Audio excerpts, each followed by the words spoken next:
बच्चों, आज हम कक्षा 9th के पाठ 10 सरकार के अंग के बारे में चर्चा करेंगे। नागरिक शास्त्र का 10वां पाठ है 10 और इसमें सरकार के अंग यानी विभाग। सरकार के 3 अंग हैं, विधायिका, कार्यपालिका और न्यायपालिका।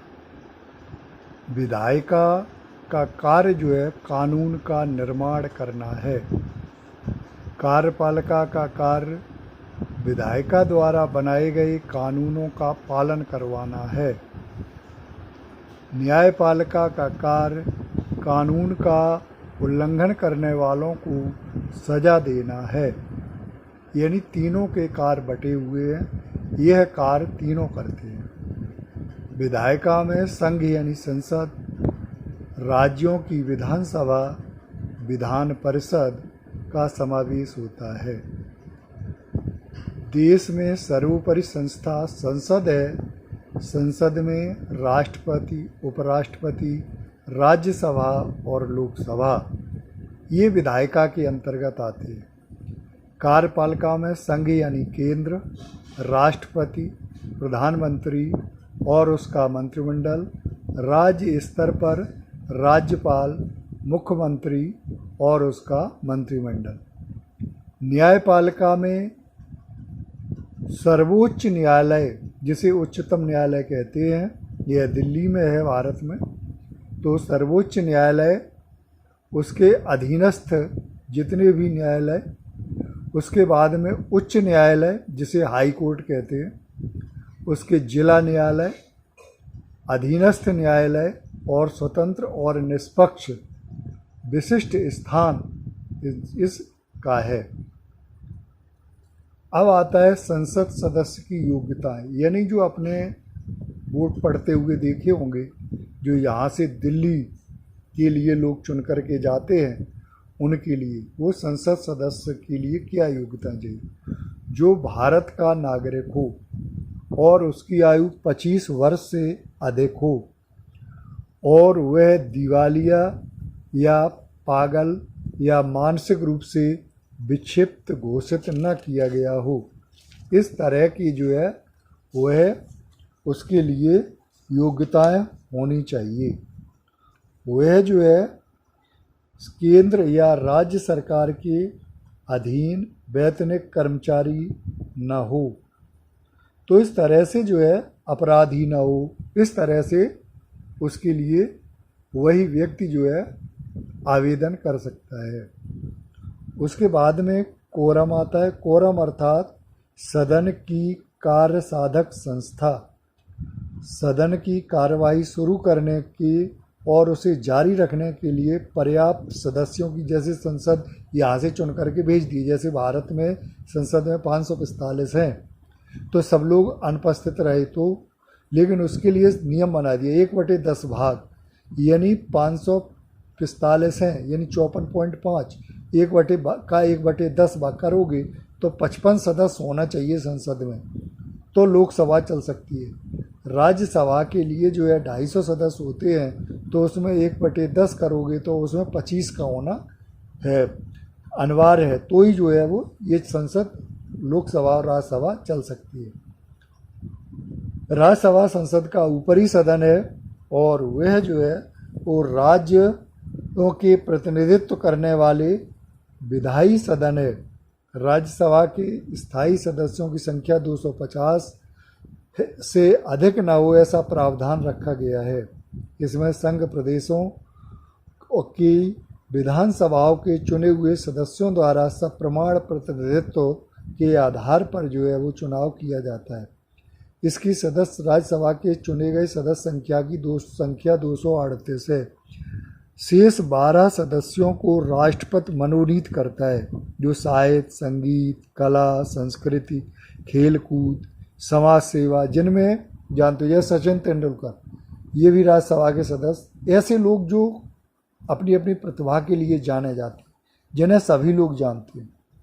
राज्यसभा के लिए भी वही उम्मीदवार जो है भारत का नागरिक होना चाहिए, दिवालिया, पागल, मानसिक रूप से विक्षिप्त या सजा पाया अपराधी नहीं होना चाहिए, सरकारी संवैधानिक कर्मचारी ना हो, राज्यसभा स्थायी सदन यानी ये कभी भंग नहीं होता, इसका चुनाव नहीं होता, इसके 1/3 सदस्य जो है वो दूसरे साल निवृत्त होते जाते हैं और उसके स्थान पर दूसरे चुने जाते हैं। इनका कार्यकाल 6 वर्ष के लिए होता है और यह पुनः निर्वाचित कर लिए जाते हैं। उसके बाद में स्पीकर का चुनाव होता है, जिससे लोकसभा स्पीकर जो है वो नीति नियमों से यह व्यवस्था चलती रहे, इसके लिए अध्यक्ष का चुनाव करते हैं। अध्यक्ष को बैठक के दौरान सदन के अध्यक्ष के रूप में उसकी कार्यवाही का संचालन और नियमन करना होता है।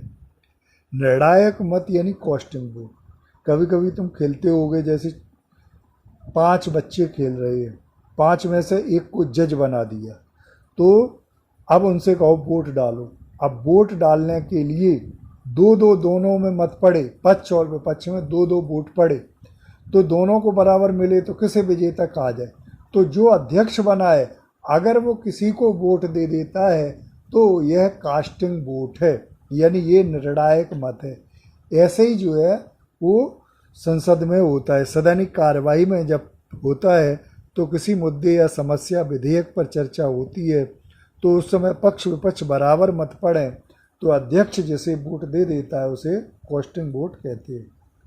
उसके बाद में विधेयक कानून बनता है और कानून के बाद राष्ट्रपति उसमें लोकसभा से राज्यसभा में जाता है, वहाँ से फिर राष्ट्रपति के पास जाता है और वहाँ से फिर जो है वो उसकी सही हो जाती है तो कानून बन जाता है। उसके बाद में जो है राज्य स्तर पर अगर देखोगे तो विधानसभा और विधान परिषद का, जिसे राज्य स्तरीय विधायक है, जो गुजरात में गांधीनगर, उत्तर प्रदेश में लखनऊ, इस तरह से जिसका संचालन मुख्यमंत्री और राज्यपाल करते हैं। इसमें जो है प्रत्येक राज्य की विधान सदन होता है जिसे विधानसभा कहते हैं। विधानसभा निचला सदन है, इसमें विधानमंडल जिसे एक विधानसभा है, एक विधान परिषद है। विधानमंडल के दूसरे सदन को विधान परिषद कहते हैं। जैसे लोकसभा राज्यसभा है ना, ऐसी राज्यों में विधानसभा और विधान परिषद है। बिहार, महाराष्ट्र, कर्नाटक, उत्तर प्रदेश, तमिलनाडु जैसे राज्यों में 2 सदन है। ऊपरी सदन गृह विभाग जिसे विधान परिषद कहती है जैसे राज्यसभा, और निचला सदन जो है जिसे विधानसभा कहते हैं जैसे लोकसभा। तो इस तरह से गुजरात में यह विधान परिषद नहीं है। विधानसभा के सदस्य संख्या 60 से कम नहीं होना चाहिए और 500 से अधिक नहीं होनी चाहिए। वर्तमान समय में गुजरात में विधानसभा की 182 सीटें हैं। विधानसभा सदस्यता के उम्मीदवार के लिए वही योग्यताएं हैं, भारत का नागरिक हो, उसकी आयु 25 वर्ष से अधिक हो, वह दिवालिया, पागल, अपराधी घोषित न किया गया हो, तो इस तरह से विधानसभा सदस्य के रूप में उम्मीदवारी कर सकता है। उसका कार्यकाल वही 5 वर्ष के लिए होता है। उसके बाद विधानसभा विसर्जन की जाती है, उसके बाद फिर चुनाव होते हैं। चुन करके जो जाता है विधायक, जब जाते हैं तो वहाँ पर जो जिसे बहुमत मिलता है उसके दल के नेता को जो है वो है मुख्यमंत्री के लिए राज्यपाल बुलाता है। उसके बाद में नंबर आता है राष्ट्रपति का।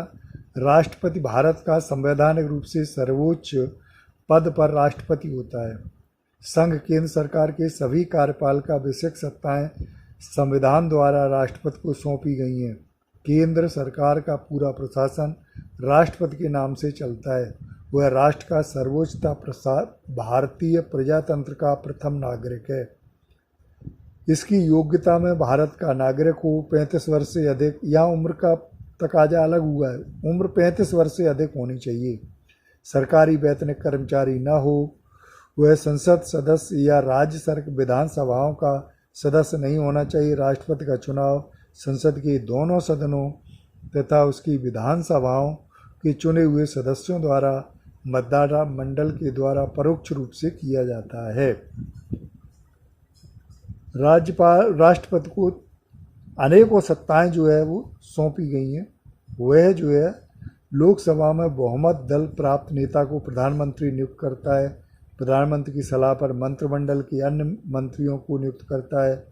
दूसरे देशों के साथ युद्ध शुरू करने, बंद करने, संधि करने, राज्यों के राज्यपालों को, सर्वोच्च न्यायालय के वरिष्ठ न्यायमूर्तियों, अटॉर्नी जनरल, लोक चुनाव आयुक्त, लोक सेवा आयोग के अध्यक्ष तथा सदस्यों, विविध देशों में भारत के राजदूतों की नियुक्ति राष्ट्रपति करता है। यानी बहुत अधिकार जो है वो दिए गए। उपराष्ट्रपति, राष्ट्रपति की अनुपस्थिति में उपराष्ट्रपति कार्य करता है। उपराष्ट्रपति चुनाव संसद के दोनों सदनों के मतदाता मंडल के द्वारा होता है। उसकी आयु वैसी जैसी उम्मीदवारी राष्ट्रपति की है वैसी इसकी है। 5 वर्ष के लिए 35 वर्ष से अधिक आयु। यह राज्यसभा का अध्यक्ष होता है, ध्यान रखना, यह राज्यसभा का अध्यक्ष होता है और राष्ट्रपति अपना त्यागपत्र भी उपराष्ट्रपति को सौंपता है।